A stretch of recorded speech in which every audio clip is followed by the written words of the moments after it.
नमस्कार दोस्तों, एक लाइव पर आपका हार्दिक स्वागत है। आज के इस कार्यक्रम में हम बातचीत कर रहे हैं इज जीसस गॉड, क्या यीशु परमेश्वर है। और तैयार हो जाइए सुनने के लिए पंडित आचार्य विकास मसीह को। मनुष्यों के बीच आकाश के नीचे कोई दूसरा नाम नहीं दिया गया जिससे उद्धार संभव हो। संसार में तमाम देवी देवता, गुरु, महात्मा, संत, सन्यासी, पीर, पैगंबर, ज्ञानी, तत्वदर्शी आए, सबने ज्ञान बांटा, लेकिन यीशु ने अपना जान दिया है। यीशु मसीह क्रूस पर आपके पापों के लिए लहूलुहान हुआ है। जब तक आप परमेश्वर के वचन को नहीं पढ़ेंगे, आप कदापि जान नहीं पाएंगे कि आप पापी हैं। रोमियो 3:23 कहता है, सबने पाप किया। बड़े बड़े संत महात्मा मेरे पास आते, कहते हमने पाप नहीं किया। हम तो महात्मा लोग हैं, हम तो ज्ञानी लोग हैं, हम तो शास्त्री और फरीसी लोग हैं, हमने कौन सा पाप किया है?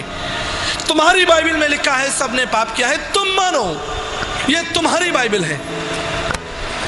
लेकिन मैं परमेश्वर का धन्यवाद देता हूं कि परमेश्वर ने हमारे भारतीय बाप दादाओं से बातचीत की है और भारतीय संतों को आगाह किया है कि हम पापी हैं। पापम पापात्मा पाप कर्मा पाप समा त्राहिमा में पुंडरक्षाम सर्व पाप हरे हरे। वैष्णव ब्राह्मण प्रार्थना मंत्र, परमेश्वर मैं पापी हूं और मैंने आपकी दृष्टि में पाप किया है। संत डोंगरे जी महाराज भागवत रहस्य में कहते हैं, हर व्यक्ति ने जो इस स्थान पे है, जो इस पृथ्वी पर पैदा हुआ है, उसने मन और वचन और कर्म से पाप किया है। कोई नहीं कह सकता कि मैंने पाप नहीं किया। अस्तोमा सदगमय तमसोमा ज्योतिर्गमय मृत्युमा अमृतगमय, हम सभी असत्य में थे। भारतीय दर्शन के 33 करोड़ देवी देवताओं के होने के बाद भी भारतीय दर्शन इस बात की प्रार्थना को पुकार रहा है, हम असत्य में हैं, हमें सत्य में लेकर चलो। हम अंधकार में हैं, हमें ज्योति में लेकर चलो। हम मृत्यु में हैं, हमें अमर जीवन के लिए लेकर चलो। मैं आपको कल बता रहा था अर्जुन के अनुभव को, जब उसने श्री कृष्ण से कहा मैं पापी हूं और मेरे पाप को कौन छुड़ाएगा, मेरे पाप से कौन मेरी रक्षा करेगा। मैंने आपको बताया कि अर्जुन को श्री कृष्ण ने कहा, तुम्हें शरणम गच्छ सर्वभावेन भारतम तत्व प्रसादनम प्रशासिति शाश्वतम। अर्जुन,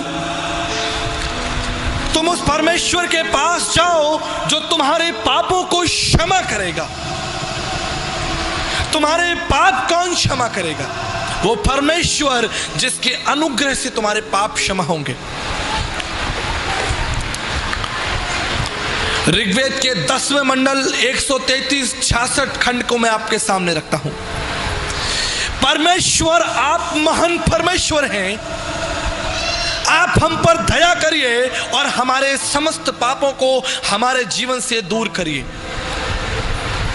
ऋग्वेद उसका 7वां मंडल 86 से 7 पद को मैं आपके सामने रखता हूं। पाप ने हमको घेर लिया है, पाप ने हमको घेर लिया है, हमारी सहायता करिए, इस बंधन से हमें स्वतंत्र करिए। ऋग्वेद 7वां मंडल उसका 89-3 पद, परमेश्वर मुझ पर दया करिए, मुझे दंड मत दीजिए, मेरे पापों के लिए मुझे दंड मत दीजिए।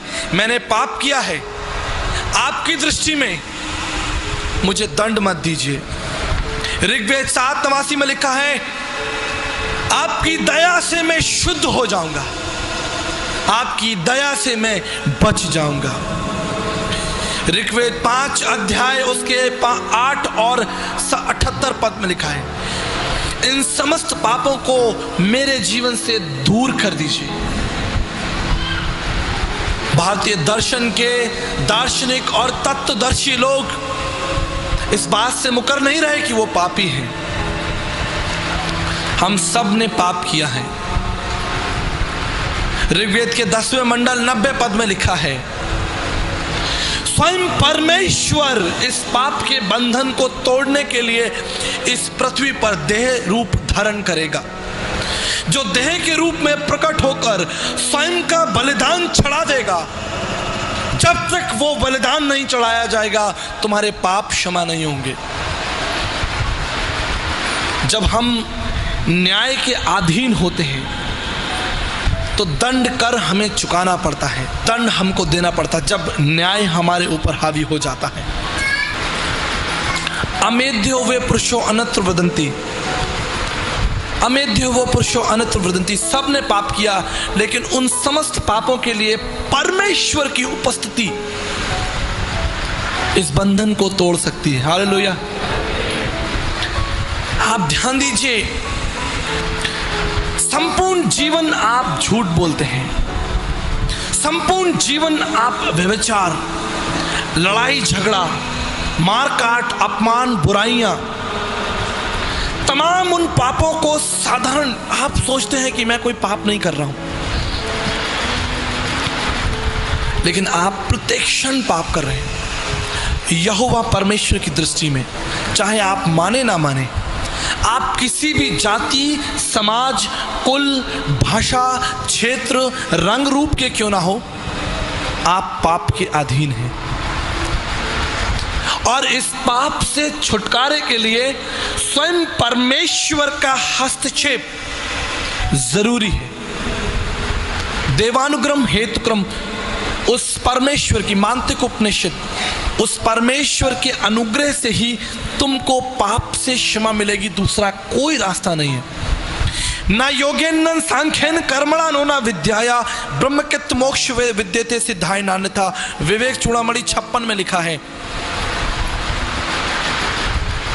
भारत के तत्वदर्शी लोग लिखते हैं, उस पाप के बंधन के लिए माला फेरने से कोई लाभ नहीं होगा, उस पाप के बंधन को तोड़ने के लिए चढ़ावा चढ़ाने से कोई लाभ नहीं होगा, उस पाप के बंधन को तोड़ने के लिए तीर्थ स्थानों पर घूमने से कोई लाभ नहीं होगा, ऊंचे पहाड़ों पर चढ़ने से कोई लाभ नहीं होगा, नदियों में स्नान करने से कोई लाभ नहीं होगा, न योगेन न सांख्यन कर्मणा नो न विद्याया।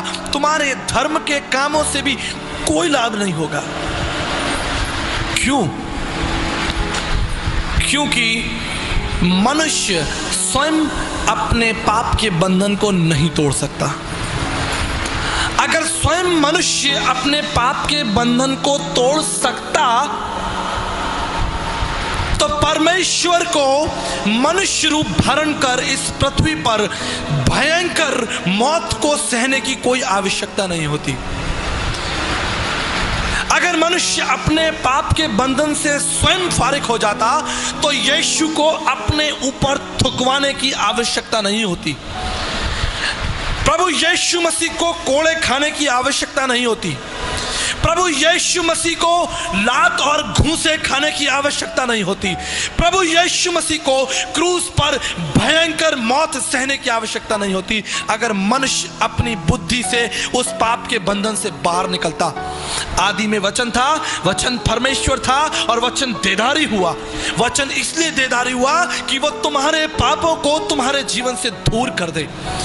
देखो, ये परमेश्वर का मेमना है जो जगत के पापों को उठाकर ले जाता है। यही तो प्रार्थना कर रहे हैं ऋग्वेद के लिखने वाले कि परमेश्वर आप दया करिए, आप हस्तक्षेप करिए, आप मेरे पापों से मुझे स्वतंत्र करिए, आप मुझे इस पाप के भयंकर चक्र से बाहर निकालिए।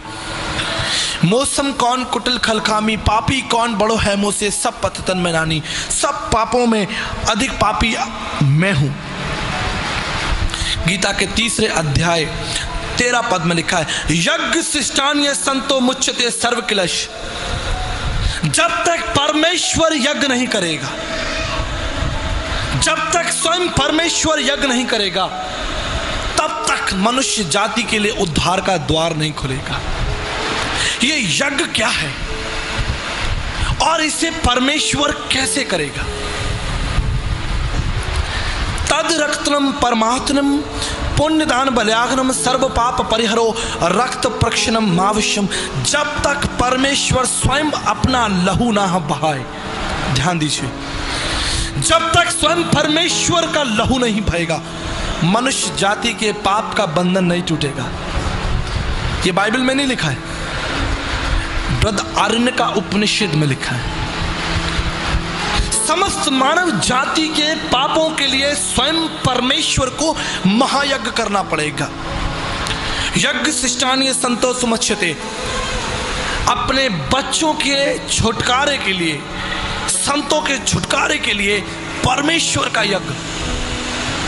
आप समझ रहे हैं कौन है वो परमेश्वर और कैसे वो मेरे पापों को क्षमा करेगा?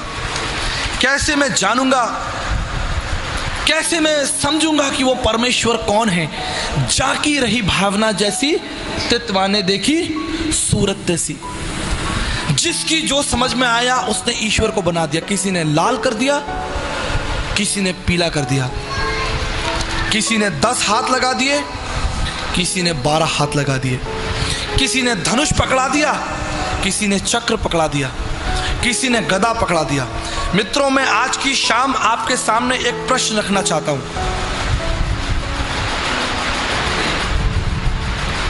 अगर आप सोचते हैं कि आप पापी हैं और आप न्यायकर्ता के पास जाएं और न्यायकर्ता के हाथों में तलवार हो,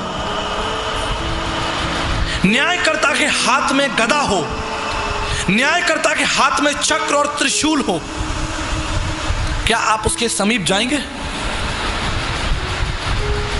क्या आप उसके समीप जाने का प्रयास करेंगे? मानवीय भावनाओं में एक बार सोचकर देखिए, जब आप छोटा सा पाप करते हैं तो आप डरने लगते हैं। ज्यों ही आप पाप करते हैं आपका हृदय कंपित होने लगता है। कभी देखिएगा ध्यान से, अगर आपने कोई पाप किया हो और आपकी चोरी, आपकी बुराई पकड़ ली जाए, आपका हृदय कंपित हो जाएगा, आप डरने लगेंगे। Coming to ICLC has really brought a change in me. I became more humble towards everything in life. You know, I gained prosperity from God, from Jesus, and the main thing is coming to ICLC. ICLC is a big family. It's a big, beautiful family. If you want to find joy, prosperity, harmony, and there's always peace, you'll find peace when you come to ICLC.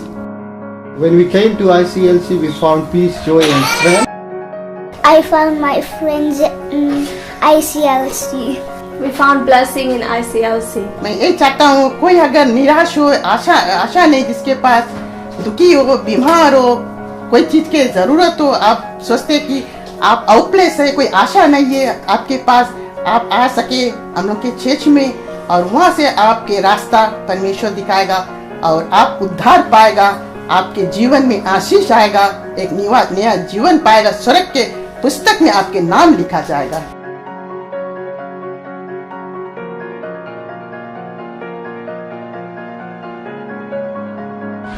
कौन है जो उस पवित्र परमेश्वर के निकट खड़ा हो सकता है? कोई है? कोई अपनी धार्मिकता, अपनी बुद्धि, अपने विवेक के साथ परमेश्वर के सामने खड़ा हो सकता है कि परमेश्वर मैंने पाप नहीं किया? वो आग है, क्षण भर में आपको भस्म कर देगी। हम सिर्फ परमेश्वर का एक रूप देखते हैं कि परमेश्वर प्रेम करने वाला परमेश्वर है। परमेश्वर का केवल हम एक रूप देखते हैं कि वो दया करने वाला परमेश्वर है। लेकिन मैं आपको आज की शाम बताना चाहता हूं, वो अगम्य आग है जो आपको पल भर में भस्म कर देगी। आप एक क्षण उसके सामने नहीं खड़े रह सकते। जिस अवस्था और जिस पाप का जीवन लोग जी रहे हैं, क्षण भर भी आप परमेश्वर की पवित्रता के सामने खड़े नहीं हो सकते। और अगर उसके हाथ में गदा, त्रिशूल, भाला है तो आप दूर से ही कांपने लगेंगे। क्षमा की पहचान क्या होती है? क्षमा की पहचान क्या होती है?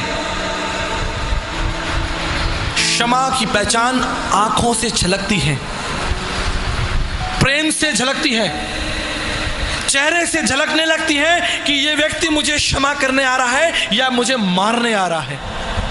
आप उसके चेहरे और हाव भाव को देखकर पहचान लेंगे कि वो आपसे प्रेम करने के लिए आपके पास आ रहा है या आपको मारने के लिए आ रहा है। यीशु क्या लेकर आया? भला? यीशु त्रिशूल लेके आया आपके पास, सीधे हाथ पसारे हुए यीशु राजा बुलाता है। सीधे हाथ पसारे हुए वो यीशु राजा आपको बुलाता है। वो कहता है कि मैं तुम्हारे पापों को क्षमा करता हूं। उसने कहा, पुत्र तेरे पाप क्षमा हुए। लेकिन दुख की बात है कि आज इस प्रभु यीशु मसीह को लोग नहीं जानते। कल मैं आपको बता रहा था, बाइबल के पुराने नियम में 44 बार 44 टाइम्स प्रभु यीशु मसीह का सुंदर वर्णन मिलता है। यद्यपि पूरी बाइबल प्रभु के सच्चाई, प्रेम और प्रभु की दया और प्रभु के कारणों से भरी है, लेकिन पुराने नियम में 44 बार प्रभु यीशु मसीह का इस पृथ्वी पर आना, उसके पैदा होने का स्थान, उसके मरने का स्थान, उसके जीवन का पूरा रूप 44 टाइम्स सुंदर तरीके से लिखा है पुराने नियम में, यीशु मसीह के आने से पहले। जबकि ये एक यहूदी धर्म ग्रंथ है, लेकिन लोग जानते नहीं हैं, बाहर लोग जानते नहीं हैं। बाइबल ईसाइयों का धर्म ग्रंथ, बाइबल मतलब ईसाइयों की किताब, लोगों को कुछ नहीं मालूम। लेकिन आपको जानकर आशीष मिलेगी, 37 टाइम 37 बार भारतीय दर्शन के वेद पुराणों में यीशु मसीह का उल्लेख आया। आमीन। 37 टाइम प्रभु यीशु मसीह का सुंदर वर्णन आया है। जो प्रभु को मिलबो चाहे, खोज शब्द में ले। गुरु नानक साहब ने कहा है, जो परमेश्वर को ढूंढना चाहता है वो उसको कहां ढूंढ ले? शब्द में, वचन में ढूंढ ले, क्योंकि आदि में और वचन देहधारी हुआ।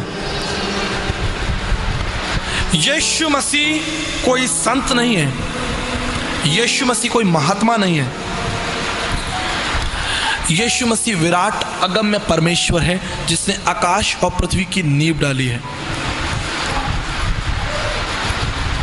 शायद ये बात हमारे लिए साधारण हो, लेकिन जब तक आप इस सफेद किताब काले अक्षरों को नहीं पढ़ेंगे, तब तक आप कभी नहीं समझ पाएंगे कि यीशु मसीह कौन है। चाहे मैं इस स्थान पर खड़ा होकर 3 दिन तक प्रचार करता रहूं, आप नहीं समझेंगे जब तक आप स्वयं इस पुस्तक को उठाकर नहीं देख लेते ये क्या है। भारतीय दर्शन में 8 मुख्य बातें मैं आपको बताता हूं परमेश्वर को जानने के लिए। संसार में, ना केवल भारत में, संपूर्ण संसार में देवी देवताओं की कमी नहीं है। भारत में 33 करोड़ देवी देवताओं का लक्ष्य है, लेकिन ब्रह्म विद्या उपनिषद 31 पद में लिखा है कि वो परम आत्मा है। क्या है वो? परम आत्मा, सुप्रीम स्पिरिट। कौन है परमात्मा? कैसे जानेंगे हम उस परम आत्मा को जब तक वो अपना परिचय ना बताए? यीशु ने कहा, मैं इस संसार का नहीं हूं। मैं कहां से आया हूं? स्वर्ग से आया हूं। स्वर्ग में कौन रहता है? परमेश्वर। परमेश्वर का वचन कहता है कि वो उसका सिंहासन है और पृथ्वी उसके पांव की चौकी है। कोई स्वर्ग में नहीं गया जब तक प्रभु ना चाहे। परमेश्वर का वचन, बाइबल कहती है, वो परमेश्वर का सिंहासन है। उस सिंहासन के निकट कौन जा सकता है? जिसने परमेश्वर के विरोध में जीवन जिया है इस पृथ्वी पर, वो परमेश्वर के राज्य में कदापि प्रवेश नहीं करेगा। मुंडक उपनिषद 1:2-12 में लिखा है, वो श्रोत्यम है, वो सब बातों का जानने वाला है। आपको मालूम है, यीशु मसीह जब इस संसार में था, तो उपनिषदीय लक्ष्य को श्रोत्यम वो सब बातों का जानने वाला है उसने पूरा किया। उसने क्या कहा? मैं भविष्यवक्ताओं की पुस्तकों को लोप करने नहीं, पूरा करने आया हूं। उसको ज्ञात था कि कौन चेला मुझे पकड़वाएगा। हालेलुया। यीशु को ज्ञात था कि वो सिक्का कहां मिलेगा। यीशु को ज्ञात था कि मैं शास्त्री और फरीसियों के हाथों पकड़वाया जाऊंगा। यह परमेश्वर की पहचान है। भारतीय दर्शन के मुंडक उपनिषद 1:2-12 में लिखा है, परमेश्वर सर्वज्ञानी है, वो सब जानता है। यीशु को पता था कि आज की रात भयानक रात है। यीशु को पता था कि कल सवेरे में शास्त्रियों और फरीसियों के हाथ मारा जाऊंगा।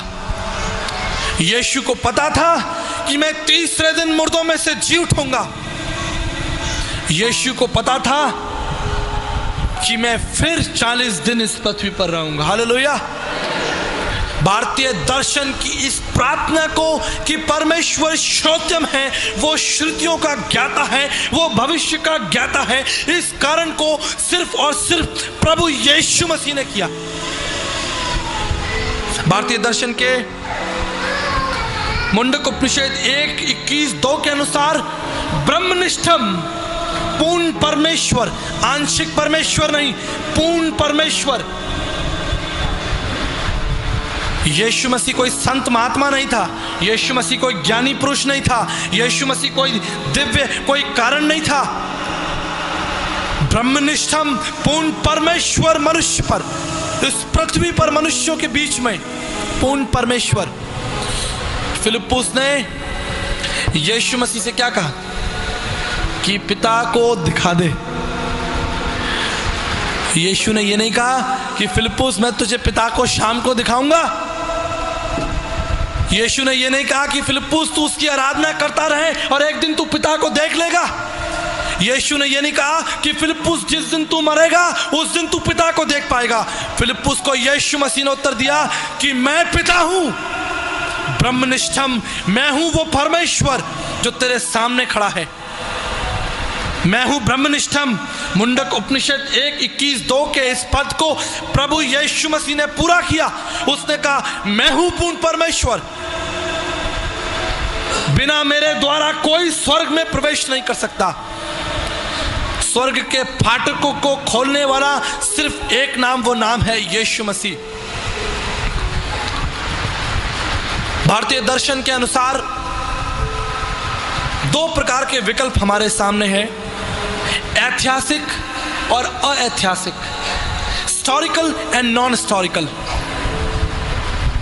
संतोष दास जी कहते जाकी रही भावना जैसी तित्वा ने देखी सूरत ऐसी।